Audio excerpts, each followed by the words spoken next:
Capítulo 6. Tupi or not Tupi?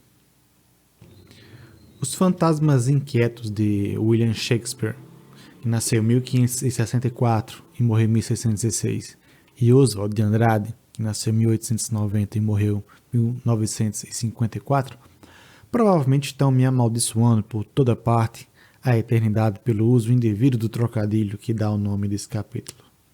Andrade, escritor modernista, foi o sujeito responsável pela transformação do to be or not to be, ser ou não ser, é claro, do velho William Shakespeare, na versão engraçadinha acima. Enquanto Oswald de Andrade queria desencadear uma revolução cultural genuinamente brasileira, se inspirando na antropofagia dos Tupinambá do século XVI, o objetivo das próximas páginas é tentar entender como transformações culturais muito profundas, muito mais profundas do que as apresentadas na Semana de Arte Moderna de 1922, afetaram o Brasil pré-histórico algumas centenas de anos antes da chegada dos europeus.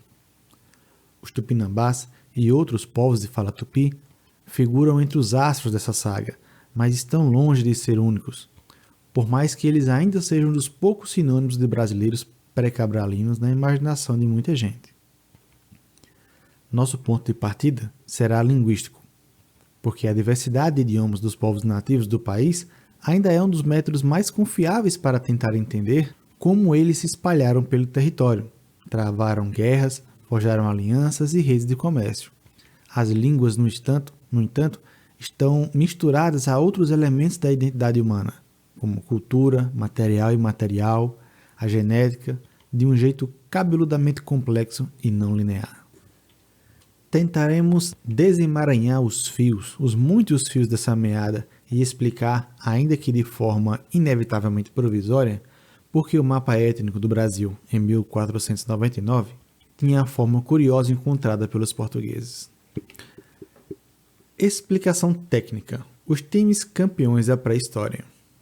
O casamento entre diversidade linguística e eventos históricos e pré-históricos impactantes não é nenhum bicho de sete cabeças, e fica bastante claro assim que a gente se põe a pensar na história da nossa própria língua. Considere a palavrinha portuguesa homem, por exemplo.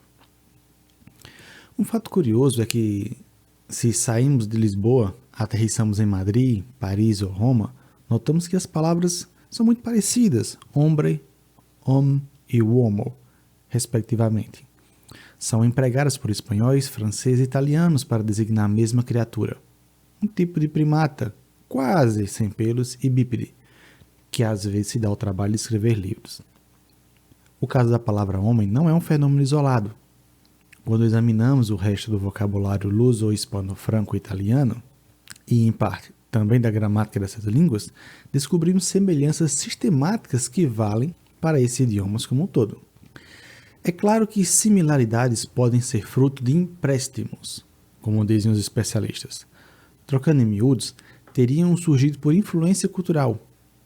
Pelo mesmo motivo que nós dizemos futebol, em vez de ludopédio. Simplesmente adaptando o som do inglês football aos padrões fonéticos do português, já que a ideia de botar 22 marmanjos correndo atrás de uma bola nos veio da terra da Sua Majestade Britânica. A questão, porém, é que essas semelhanças entre português, espanhol, italiano e francês são sistemáticas demais para que possamos explicá-las apenas com base no mecanismo dos empréstimos, embora ele também contribua para o resultado geral. Chofer e nhoque são claramente empréstimos do francês e do italiano para o português, que chegaram até nós em tempos recentes, como aconteceu com o futebol.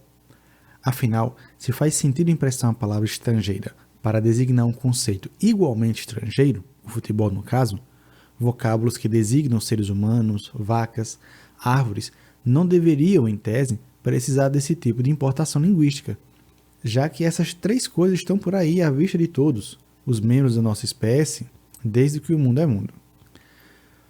Fez mais sentido nesse caso pensar em, abre aspas, descendência com modificação, fecha aspas. Descendência com modificação, como dizem os biólogos quando falam de evolução das espécies, dos seres vivos. A única palavra mãe dando origem a palavras filhas com o passar do tempo. Tais palavras irmãs são conhecidas como cognatos.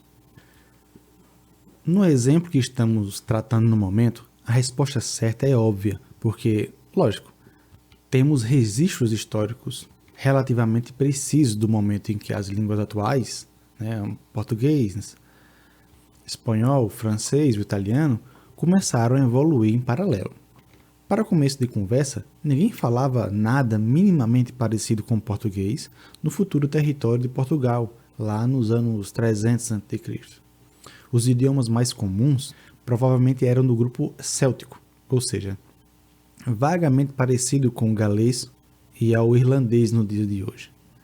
Na futura França, aliás Gália, como se dizia então, também havia idiomas célticos, e na própria Itália, além do latim arcaico de Roma, à época falada apenas na região central da península, tínhamos todo tipo de língua esquisita, como o etrusco, tão distinto dos outros idiomas europeus que até hoje não foi totalmente decifrada.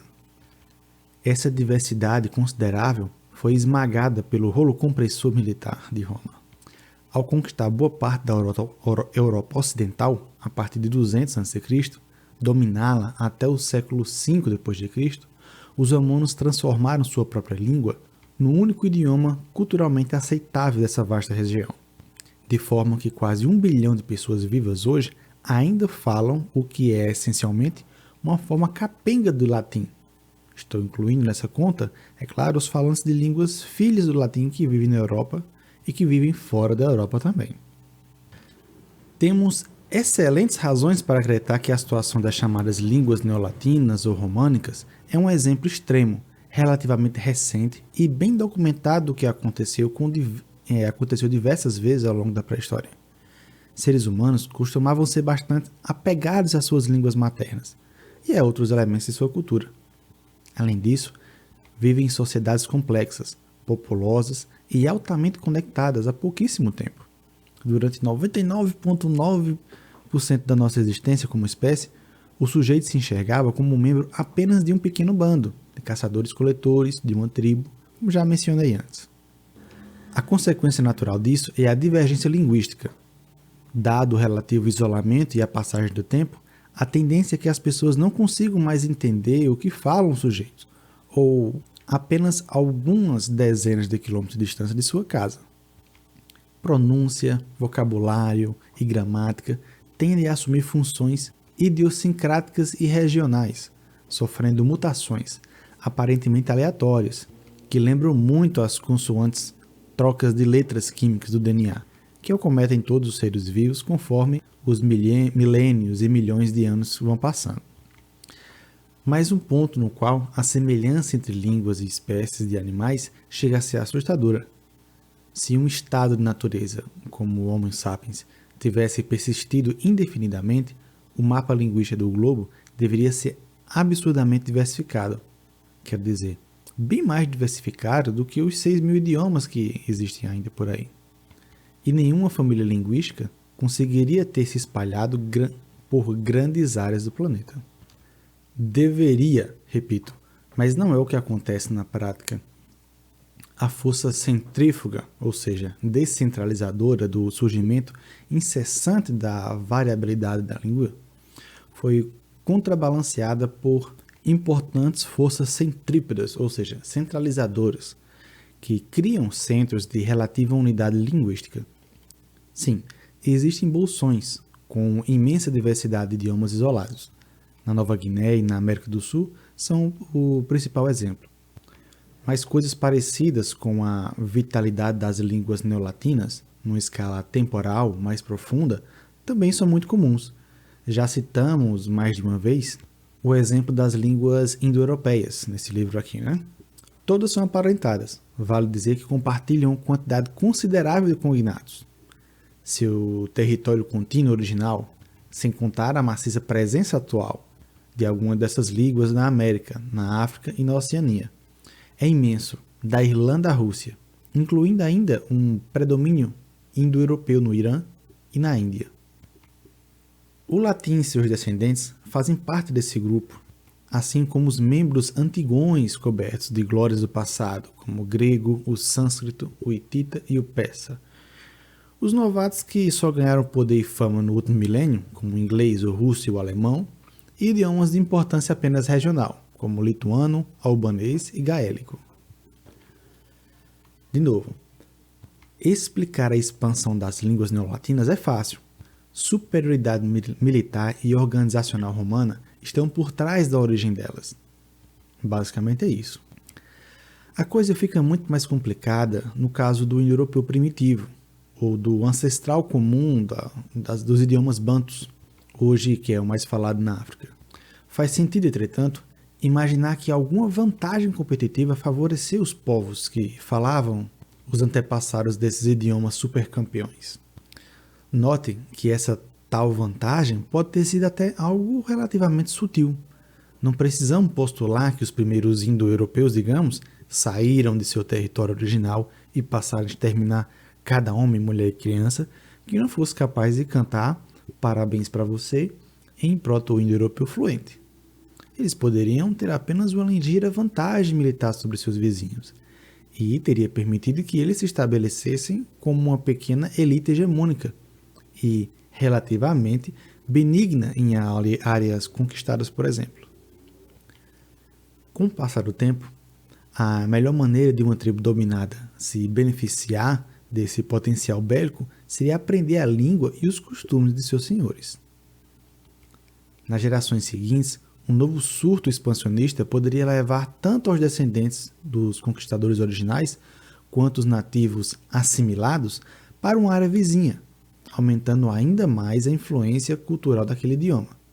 E assim por diante, ao longo de centenas ou mesmo milhares de anos, até que o mapa cultural linguístico de um continente inteiro acabaria se transformando. Nesse compasso gradual, haveria tempo suficiente para que os dialetos indo-europeus fossem divergindo e se misturando às falas nativas de cada região. E talvez nem a ligeira vantagem militar seja necessária para que coisas desse tipo aconteçam.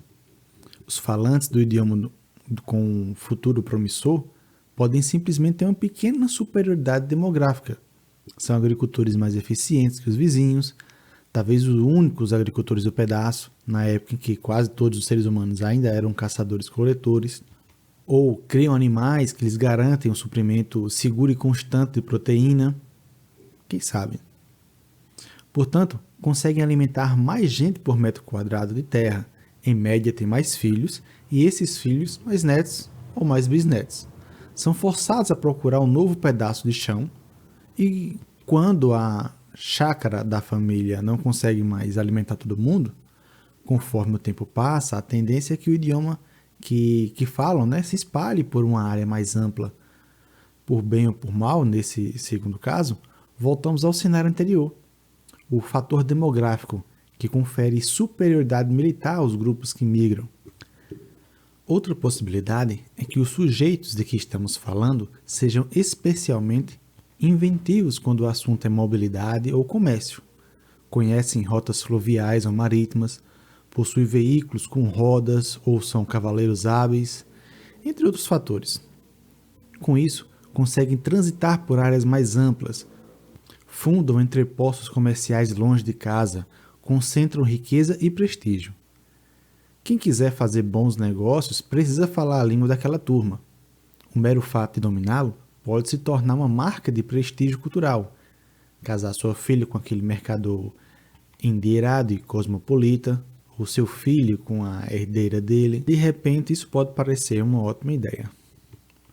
O resultado é que, como nos outros cenários que eu citei, a língua falada por esse grupo tende a se espalhar. Esse, em suma, é o cenário teórico, mas nem sempre fácil de testá-lo no mundo real.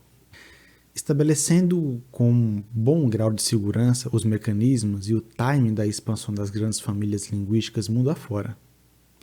O caso dos idiomas indo-europeus, embora seja mais estudado do planeta, por motivos óbvios, Os povos que falam esse idioma são os mais ricos e desenvolvidos do mundo faz séculos, ainda devido aos especialistas. O caminho para reconstruir essas histórias de expansão envolve, de um lado, a comparação exaustiva entre as línguas de determinada família. Assim como podemos deduzir um ritmo médio de trocas de letras químicas do DNA quando linhagens de seres vivos se separam, e a partir daí fazem as contas e estimar quanto tempo essas linhagens divergiram. Os linguistas podem empregar como tic-tac as transformações dos sons cognatos. Por exemplo, a diferença entre o grego pater e o inglês father, palavras derivadas do mesmo termo indo-europeu original para pai.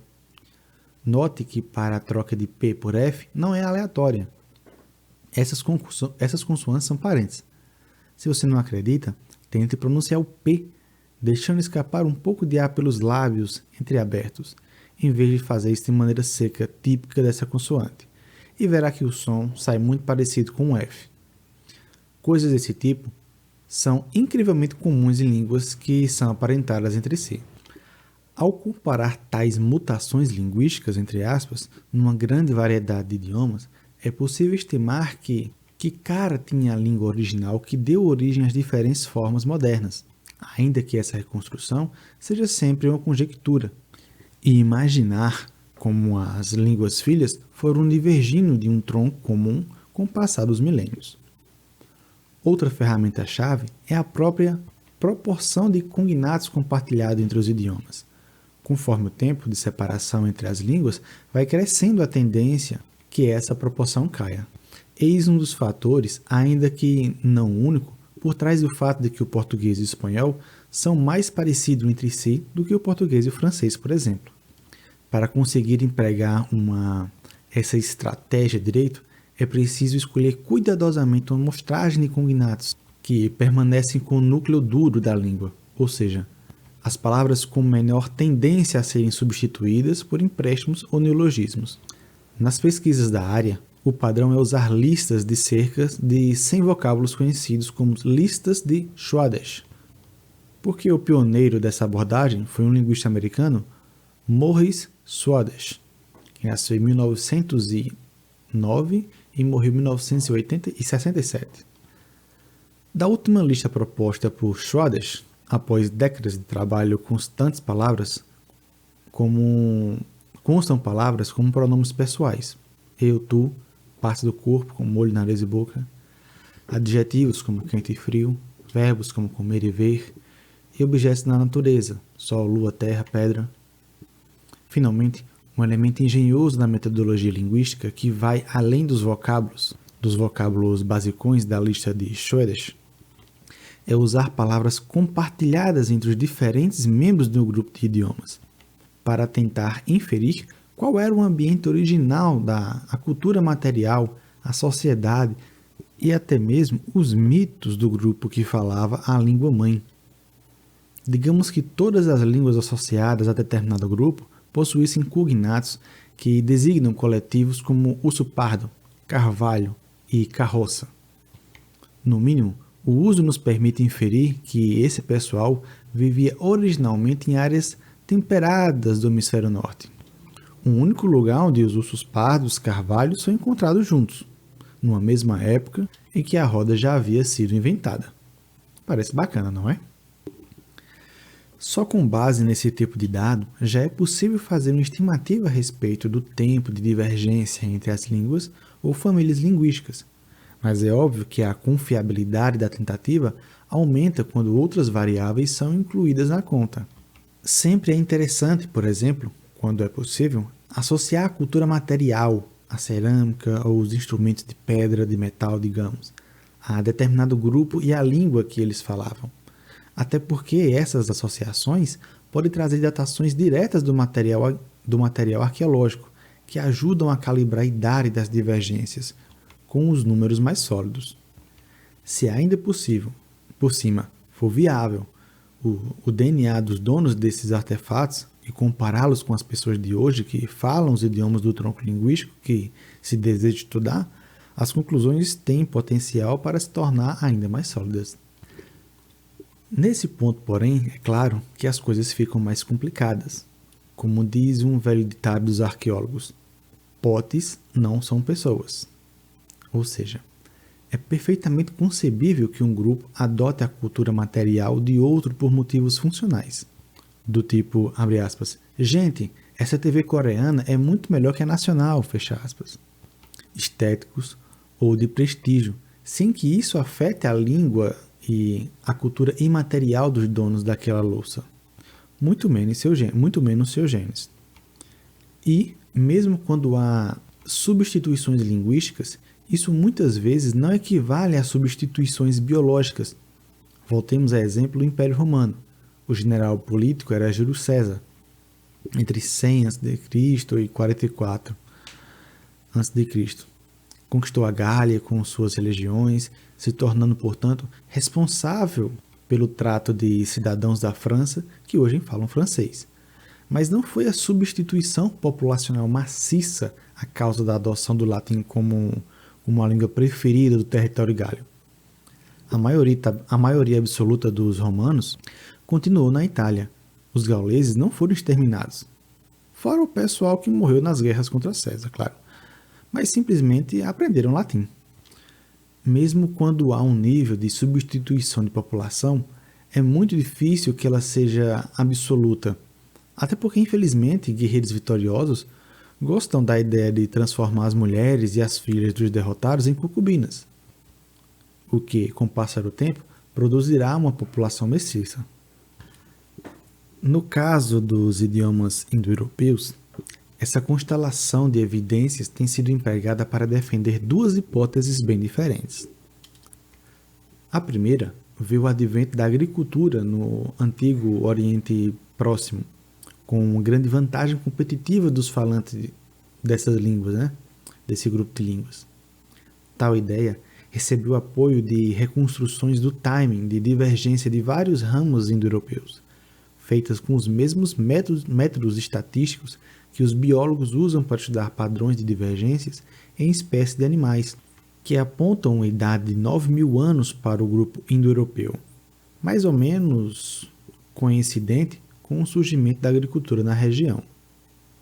Outro ponto intrigante a favor da ideia é o fato de que as línguas indo-europeias aparentemente mais primitivas, que as que separaram primeiro das demais, eram faladas por povos da Ásia Menor, atual Turquia, a área habitada por alguns dos primeiros agricultores do Velho Mundo. E há dados genéticos que apontam que, de fato, a agricultura parece ter sido trazida para a Europa por gente do Oriente Próximo, que se miscigenou com os caçadores-coletores do continente e foi lentamente avançando rumo ao oeste ao longo dos milênios. Estudos genéticos publicados em 2015, porém, deram mais peso à hipótese concorrente, que há tempos é a preferida dos linguistas. Segundo essa corrente de pensamento, os idiomas indo-europeus teriam sido espalhados pela Eurásia bem mais tarde, a partir de uns 5.000 anos atrás, por tribos de cavaleiros cujo lar original eram as estepes da moderna Ucrânia. Grife mentalmente as palavras cavaleiros e estepes, por gentileza. Segundo essa hipótese, a domesticação relativamente tardia do cavalo, um dos últimos mamíferos de grande porte que viraram parceiros da humanidade nas vastas áreas abertas ucranianas, explica o sucesso dos primeiros indo-europeus. Afinal de contas, no mundo antigo, guerreiros a pé raramente eram páreo para invasores a cavalo, capazes de simplesmente atropelá-los com a força da carga montada, sem falar da mobilidade que isso conferia aos donos dos equinos. A tese tinha apoio de reconstruções do suposto vocábulo indo-europeu original, que contém palavras que designam tanto cavalos domesticados quanto veículos que poderiam ter sido puxados por eles. Nos estudos de 2015, geneticistas conseguiram obter DNA de centenas de esqueletos achados em escavações arqueológicas e comparar o material genético ao de populações modernas. Essa comparação mostrou o que parece ser uma contribuição genética maciça dos grupos ucranianos de 5.000 anos atrás para os europeus atuais.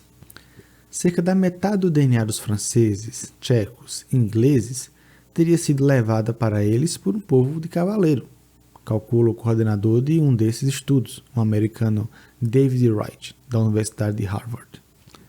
Fim da nota de explicação técnica. Aqui termina o longo e indispensável preâmbulo desse capítulo. Tenha em mente essas metodologias e possíveis controvérsias para as próximas páginas, quando falarmos de grandes expansões linguísticas do passado pré-brasileiro. Vários dos temas abordados nas últimas páginas devem se repetir, mas não esqueça jamais que o cenário sul-americano costuma ser bem mais complicado, em parte por ser bem menos estudado, que o indo-europeu, em parte porque a situação aqui de fato parece ser bem mais complexa. A influência dos incontáveis estudos sobre o indo-europeu é tamanha que levou alguns arqueólogos a propor que a atividade agrícola e a criação de animais seria praticamente os únicos mecanismos capazes de impulsionar o avanço de grupos linguísticos e culturas mundo afora na pré-história. Mas tudo indica que essa visão simplifica muito, simplifica demais o cenário. As origens da agricultura e certas inovações tecnológicas podem ter sido importantes na nossa parte do globo, mas seus efeitos provavelmente foram mais sutis. Por que acabei de usar o adjetivo sutis? Em parte, porque conforme você talvez tenha visto de passagem alguns parágrafos atrás, a América do Sul não existe nada parecido com a superioridade esmagadora do grupo indo-europeu. Basta dizer que nosso pedaço de continente abriga sozinho cerca de um quarto total de famílias linguísticas do planeta, de um quarto do total de famílias linguísticas do planeta.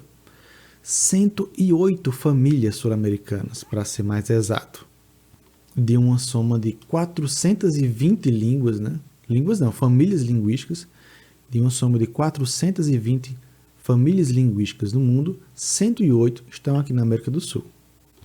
Essa conta se refere, é bom ressaltar, à diversidade moderna de idiomas, num total de 350 línguas diferentes. Ou seja, são 108 famílias e 350 línguas. Estima-se que na época do contato inicial com os europeus, esse número era bem maior, chegando a umas 1.500 línguas. Mais importante ainda é notar que o total de grupos linguísticos sul-americanos, metade corresponde ao que poderíamos chamar de bloco do eu sozinho. São formados de uma língua única, uma língua isolada, sem nenhuma relação claramente discernível de parentesco com qualquer outro idioma. Para você ter uma ideia do quanto isso parece bizarro, ao menos no contexto do mundo moderno, na Europa e na Europa inteira, existe um único exemplo de língua isolada, que é o basco, falado em regiões da Espanha e da França. Quando olhamos a situação sobre esse prisma, portanto, o primeiro impulso é concluir que as expansões linguísticas de grande escala por aqui foram raridade. Trata-se de uma impressão parcial, no entanto. Convivem com dezenas de línguas isoladas, algumas famílias com sucesso pré-histórico fora de série. Em dispersão geográfica, o campeão dos campeões é o grupo de idiomas Arawak, originárias da Amazônia. As línguas Arawak, que hoje são cerca de 60, avançaram rumo ao Mar do Caribe, no norte, e na direção do Pantanal e do Chaco. No sul também estavam presentes nos extremos leste, no Marajó, no oeste, nos sopés dos Andes, e da bacia amazônica, na época da chegada dos europeus. Resultado: um conjunto de idiomas aparentados que pode ser encontrado desde a Bolívia e o Paraguai até Belize e Honduras. No caso dos países da América Central, estamos falando dos Garifuna, uma população de origem mista, indígena e africana, que fala um idioma ameríndio e foi deportada das ilhas caribenhas para o continente no século XVIII. As línguas do grupo Tupi levaram a medalha de prata nessa disputa. Nenhuma desses 40 e poucos idiomas chegou a deixar a América do Sul, mas dentro das fronteiras do continente elas ocuparam áreas enormes do Brasil, em especial no litoral do Nordeste, Sudeste e Sul da Amazônia, além de ter regiões da Argentina, Paraguai, da Bolívia, do Peru e da Guiana Francesa. Os idiomas caribe, por sua vez, são cerca de 30. Um deles é a língua materna dos Cuicuro, nossos velhos conhecidos, como espero que você se recorde. Estão espalhados pela parte norte da Amazônia, apesar de algum deles também terem chegado ao Xingu e certas ilhas do Caribe, daí então o nome das ilhas, aliás. E há o grupo dos idiomas macro-G, que somam entre 20 e 30, dependendo um pouco de como você faz a conta. Seus falantes tendem a ocupar principalmente as regiões de vegetação aberta e do planalto e do interior do Brasil, em especial na parte meridional da Amazônia, no centro-oeste e nas áreas de mata de araucária de São Paulo e da região sul. Um detalhe curioso dessa lista: dos 4 grandes grupos linguísticos que acabei de apresentar, apenas o macro-G não parece ter origem amazônica. Os demais, até onde sabemos, surgiram em algum ponto da megafloresta tropical sul-americana. A partir de agora, vamos nos conectar no campeão e no vice-campeão da lista, por algumas boas razões. Os idiomas do grupo Arawak e Tupi, além de serem os mais espalhados do ponto de vista geográfico, também estão entre os mais estudados até hoje.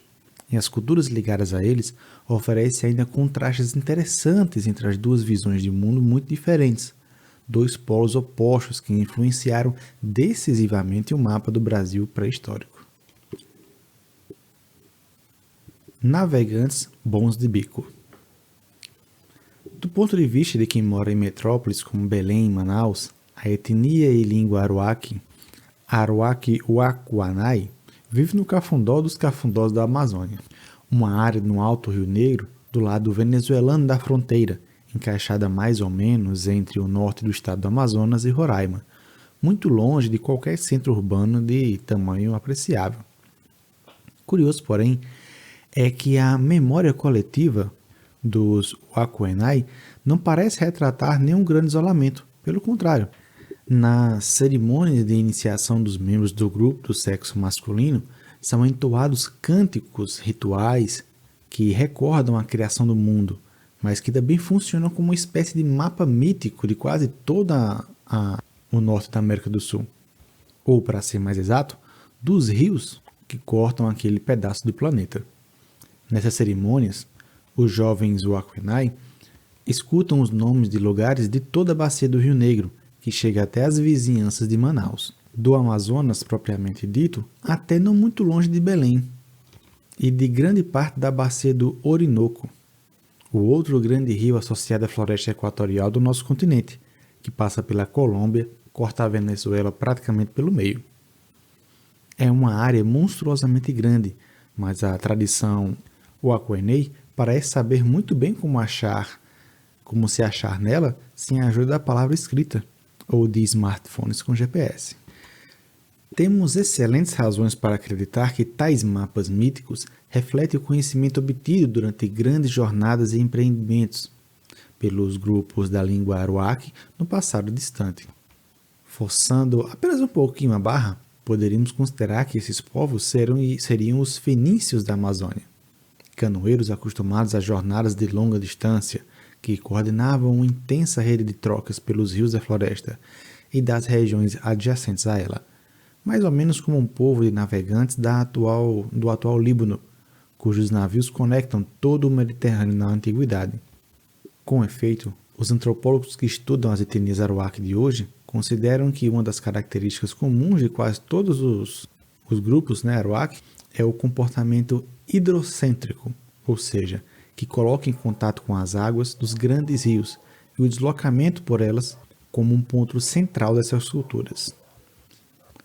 Tal tendência levou esses povos até a sair do continente sul-americano e ganhar o Atlântico tropical. Os primeiros habitantes de ilhas como Cuba, Hispaniola, hoje que ficam a Ilha Espanhola, que hoje é o Haiti e a República Dominicana, a Jamaica, Porto Rico, falavam idiomas Arawak. E foram eles que Colombo e os seus marinheiros encontraram inicialmente ao desembarcar no Novo Mundo, em 1492. Palavras incorporadas hoje a muitos idiomas europeus, como tabaco, canoa e furacão, por exemplo, chegaram a nós por intermédio dos Arawak caribenhos. A combinação de análises linguísticas e arqueológicas sugere que o ponto de partida dos grupos Arawak, antes que se espalhassem pela América do Sul e pelo Caribe, teria sido a bacia do Orinoco, e, de maneira geral, o noroeste da Amazônia, embora essa hipótese não seja livre de controvérsias.